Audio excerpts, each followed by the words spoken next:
여기 한 여성이 자신의 가게를 난장판으로 만든 동양인에 분노하고 있는데요. 그런데 그 동양인이 바로 한국인이라고 합니다. 도대체 무슨 일이 있었던 것일까요? 이 사연은 해외 커뮤니티 레딧의 사연을 바탕으로 제작되었습니다. 안녕하세요. 저는 파리에서 디저트 카페를 운영하고 있는 마리입니다. 저는 디저트와 커피를 사랑하는 사람들에게 작은 행복을 선물하고 싶은 마음으로 이 카페를 시작했어요. 파리의 바쁜 일상 속에서 잠시 쉴 수 있는 공간이 되었으면 했죠. 저희 카페에서는 신선한 재료로 당일에 만든 디저트만을 판매하는 원칙을 지키고 있는데 대표 메뉴로는 크렘 브릴레, 마카롱, 타르트 타탱 등이 있어요. 특히 저희 집의 시그니처인 레몬 머랭파이는 손님들 사이에서 큰 인기를 끌고 있답니다. 커피도 정성껏 로스팅한 원두로 내린 핸드드립 커피를 제공하고 있어요. 저는 항상 최고의 맛을 제공하기 위해 끊임없이 노력하고 있습니다. 그 노력 덕분인지 가게는 점점 잘 되기 시작했어요. 손님들이 입소문을 내주셔서 더 많은 사람들이 찾아오고 매출도 꾸준히 상승했죠.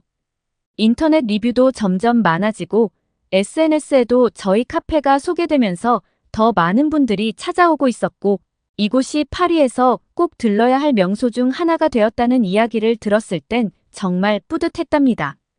하지만 코로나가 터지면서 모든 것이 달라졌어요. 팬데믹 동안 가게를 정상적으로 운영하는 게 정말 힘들었어요. 손님은 거의 없고 방역 수칙 때문에 좌석수도 제한되고 매출은 급감했죠. 직원들까지 줄여야 하는 상황이 오니 정말 막막했어요. 이 시기를 어떻게 버텼는지 모르겠네요. 다행히 엔데믹이 되면서 상황이 점점 나아졌어요. 여행 제한이 풀리면서 관광객들이 다시 찾아오기 시작했고 가게도 조금씩 활기를 되찾았어요. 손님들이 다시 찾아와 주시니 정말 기쁘더라고요. 특히 최근에 한국인 유튜버가 저희 카페를 방문했다가 올린 영상이 엄청난 인기를 끌면서 덩달아 우리 가게도 큰 혜택을 보게 되었어요. 그 한국인 유튜버는 카페에 오셔서 친절하게 인사하면서 디저트에 진심이라며 가게를 촬영해도 되겠냐고 정중하게 제게 물어봤고 저도 흔쾌히 허락을 했어요. 한국인 유튜버는 예의 바르게 행동하셨죠. 주문할 때도 세심하게 메뉴를 고르고 직원들의 추천을 잘 들어주셨어요. 카페 내부를 촬영할 때도 다른 손님들에게 방해되지 않도록 조심하는 모습이 인상적이었습니다. 영상에서는 저희 카페의 분위기와 메뉴의 맛을 세심하게 소개해 주셨고 그 덕분에 많은 사람들이 그 영상을 보고 저희 카페를 찾아오게 되었어요. 한국인 손님들은 특히 그 유튜버의 영상을 보고 많이 찾아오셨는데 대부분 매너가 좋고 예의 바른 분들이었어요. 한 번은 한국인 단체 손님이 왔을 때의 일이에요. 10명 정도 되는 그룹이었는데 그분들은 가게에 들어오시자마자 모두 자리에 앉으셨어요. 그리고 한 분이 제게 오시더니 이 가게의 시그니처 메뉴가 무엇이냐고 물으시더라고요. 그래서 드립커피와 디저트 메뉴 몇 가지를 추천해 드렸어요. 그러자 그분은 다시 일행분들에게 다녀오시더니 종이 한 장을 제게 내밀더라고요. 그 종이에는 글쎄 음료는 하나로 통일하시고 디저트는 다양하게 맛보신다며 여러 개 주문하겠다는 내용이었어요. 단체이기도 하고 한 번에 여러 가지 음료를 만들면 시간도 오래 걸리고 만드는 사람도 힘들다는 이유였어요. 보통은 단체 손님들이 오시면 주문하시는 음료가 제각각 달라서 저와 직원들은 조금 긴장을 하고 음료를 빠르게 만든다고 정신이 없거든요. 그런데 한국인 단체 손님들은 애초에 그런 고충을 아시는 것처럼 배려해주는 것 같았어요. 그 종이를 보고 제가 놀라자 그분은 제게 서투른 영어로 말씀하셨어요. 자신도 한국에서 카페를 운영하는데 단체 손님이 와서 메뉴를 제각각 골라 주문할 때의 고충을 충분히 안다는 내용이었죠. 그 말을 듣고 얼마나 놀랍고 감사하던지요. 덕분에 저희는 주문을 신속하게 처리할 수 있었고 다른 손님들도 기다리는 시간이 줄어들었죠. 그리고 신기했던 건 10명도 넘는 단체 손님들이 한자리에 있어서 이야기하는데도 크게 시끄럽지 않았다는 거예요. 또 한 번은 한국인 가족이 저희 카페를 방문했을 때의 일이에요. 부모님과 어린아이가 함께 왔었는데 부모님이 아이에게 조용히 해야 한다고 타이르며 다른 손님들에게 피해를 주지 않도록 계속 신경을 쓰더라고요. 아이도 부모님의 말을 잘 따르며 조용히 행동했죠.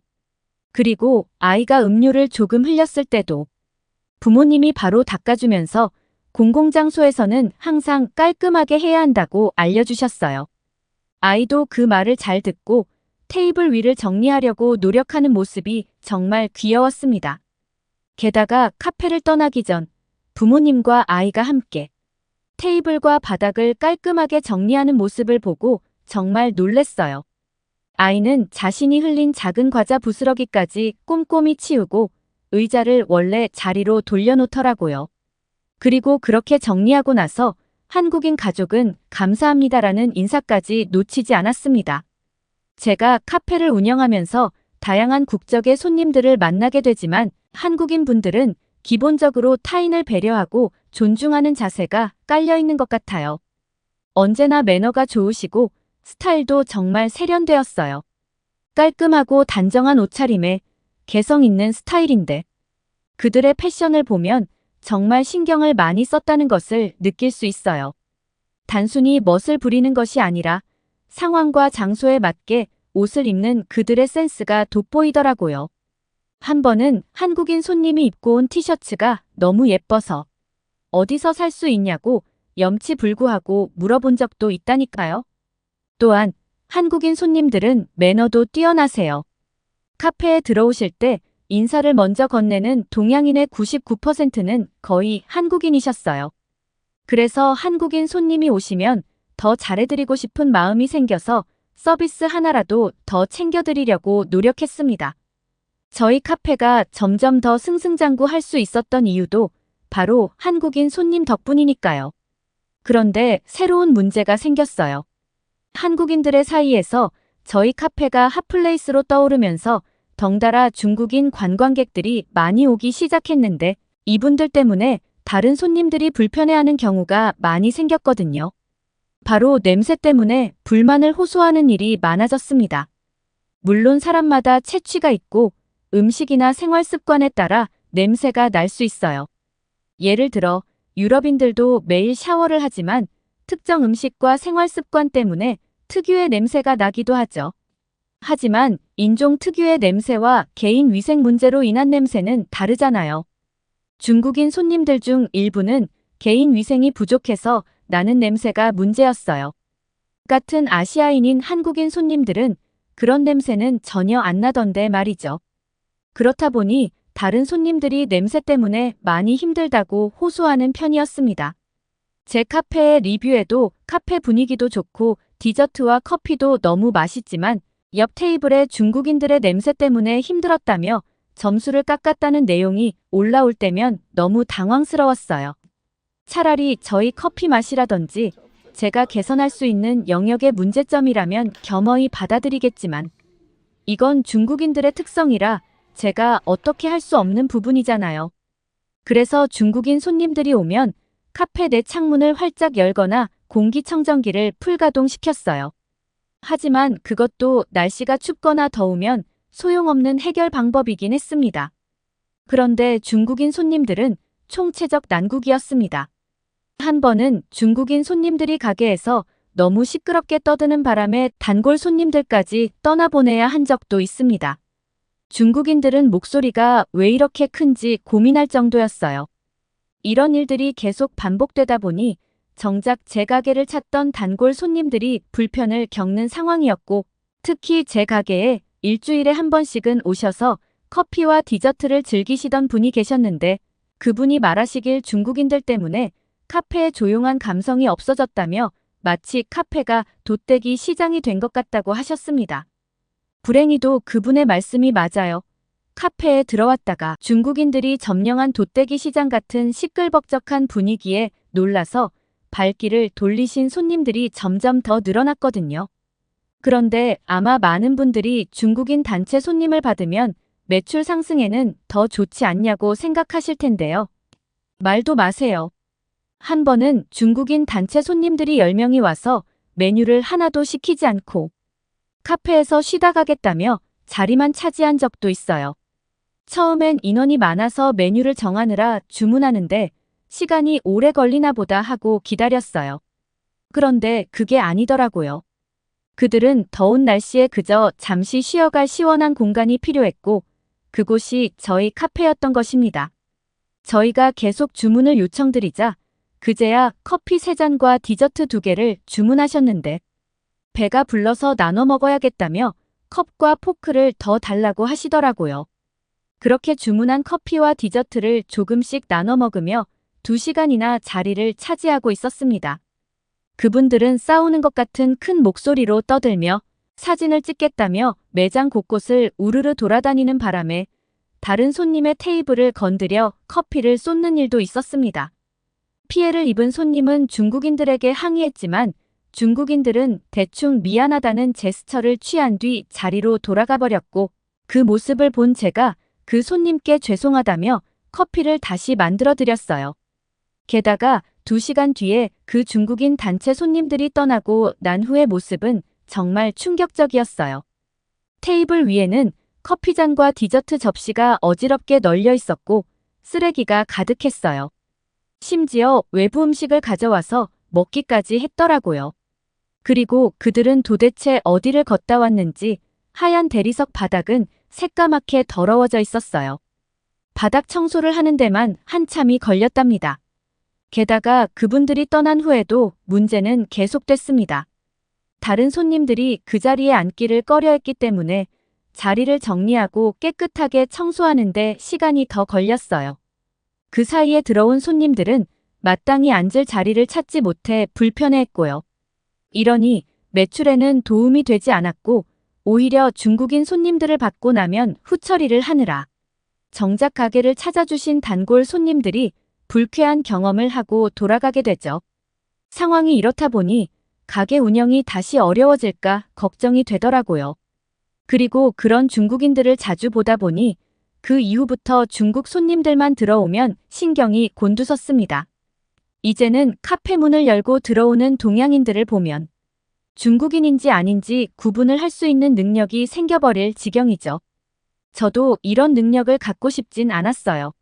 일단 중국인들의 경우에는 서로 시끄럽게 떠들면서 오는 경우가 많았습니다. 중국은 성조의 억양이 세다 보니 목소리 톤이 비교적 다른 동양인들에 비해 높은 데다가 음정의 높낮이가 강하며 말도 엄청 빠르더라고요. 게다가 목소리도 어찌나 큰지 무슨 기차화통을 삶아 먹었나 싶었죠. 목소리가 큰 동양인들은 80%의 확률로 중국인이었습니다. 그러나 예외적인 상황도 많은데 간혹 혼자 들어오는 중국인들의 경우는 대화 상대가 없어 조용히 들어오는 경우도 있어서 이때는 어떻게 구분해야 할지 난감하긴 했지만 그것도 금방 알아차릴 수 있습니다. 누가 봐도 짝퉁인 명품 로고가 크게 쓰여진 옷을 입고 있거나 너무 눈에 띄는 화려한 스타일로 입고 있는 경우가 많았고 떡진 머리와 씻지 않아서 나는 특유의 냄새는 중국인임을 감출 수가 없었거든요. 하지만 저뿐만 아니라 프랑스에서 식당이나 카페, 옷가게 등을 운영하는 자영업자들이 중국인을 구별하는 능력을 의도치 않게 탑재해버린 것 같아요. 자영업자들의 온라인 커뮤니티에서 중국인 손님들에 대한 이야기가 정말 많은데 어떤 식당 주인은 식당에 중국인이 들어올 것 같은 분위기를 감지하면 미리 바깥에 나가서 자리가 만석이라거나 재료가 다 떨어져서 준비 중이라는 등 적당히 둘러대서 중국인들을 되돌려 보내기까지 했다네요. 그분도 처음부터 중국인을 거부한 것은 아니었는데 식당 음식의 무리한 리필 요구도 모자라 화장실을 이용하고 변기에 물을 내리지 않는다든가 세면대에서 손이 아닌 발을 씻고 식당의 손수건으로 발을 닦았다는 주변 손님들의 불편한 제보가 이어졌고 계속 중국인을 손님으로 받았다간 식당 문을 곧 닫아야 할 것 같다는 생각에 내린 특단의 조치라고 하더라고요. 물론 화장실에서 발을 씻지 말라던가 물을 내리라는 등의 안내문도 써붙여도 봤지만 결국 그런 안내문이 꼭 긍정적인 효과만 가져다주는 것은 아니란 것을 깨달았다고 했어요. 한참을 중국인 손님들에 대해 어떻게 해야 할지 고민이 많았던 저는 어쨌든 손님이니 참고 참아왔는데 제가 정말 폭발했던 사건이 있었습니다. 어느 날 가게 오픈 준비로 바쁜 시간을 보내고 있는데 중국인 여성 2명이 들어오더니 자신들이 이틀 전 저희 가게에서 레몬 머랭파이와 커피를 주문해서 먹고 갔는데 둘 다 배탈이 나서 약을 사 먹고 이틀을 누워있다가 지금 겨우 컨디션이 조금 돌아왔다며 음식값의 환불과 약가 그리고 이틀 동안 누워있느라 프랑스 여행을 하지 못한 것에 대한 보상금을 요구하더라고요. 정말 너무 난감했습니다. 그동안 디저트 가게를 운영하면서 저희 디저트를 먹고 배탈이 났다는 민원은 단 한 건도 없었으며 매일 아침 새롭게 만드는 것이라 음식이 상할 일도 없는데 어디서부터 어떻게 잘못된 것인지 모르겠더라고요. 게다가 그날 머랭파이를 사드시고 배탈이 났다는 다른 사람들은 없었어요. 그리고 사실 그들이 이틀 동안 머랭파이만 먹었는지 아니면 다른 음식에서 탈이 났는지는 알 수도 없는 상황인데 무조건 저희 가게에 와서 환불 요구와 보상까지 원하시니 어이가 없었습니다. 저는 처음엔 우리 가게에서 결제한 영수증을 요구했어요. 그런데 그들은 이미 영수증은 버렸다고 했어요. 답답한 상황이었어요. 그들의 일방적인 주장을 제가 들어줘야 하는지 모르겠더라고요. 그래서 약을 사 먹었다는 영수증이라도 달라고 했어요. 명확한 증거 없이 무작정 환불을 요구하는 것은 받아들일 수 없다고 했죠. 하지만 그들은 약을 구입했다는 영수증조차 제게 제시하지 못했어요. 이해할 수 없었어요. 일반적으로 이런 요구를 하려면 아무리 못해도 약값 영수증은 가지고 있어야 하는 거 아닐까요? 제가 도대체 얼마를 보상해야 하는지 그들조차도 대략적인 금액만 달라고 하더라고요. 게다가 그 중국인 여성들은 가게에서 소리를 지르며 만약 환불과 보상이 이루어지지 않으면 온라인 리뷰에 나쁜 평가를 남기겠다고 협박하기 시작했습니다. 그리고 중국인 여자들의 목소리는 점점 커졌고 가게 안의 다른 손님들도 우리를 주시하기 시작했죠. 저는 고객들이 불편해할까봐 걱정이 되기 시작했어요. 그리고 이미 몇몇 손님들은 이 소란을 피하려고 가게를 떠나고 있었죠. 저는 결국 그들의 협박을 견디지 못하고 음식값만 환불해주기로 결정했습니다. 약값이나 여행 보상금은 받아들일 수 없다고 분명히 말했고 음식값을 돌려주니 그들은 순식간에 가게를 나가더라고요. 이 일을 겪고 나니 마음이 참 착잡해졌어요.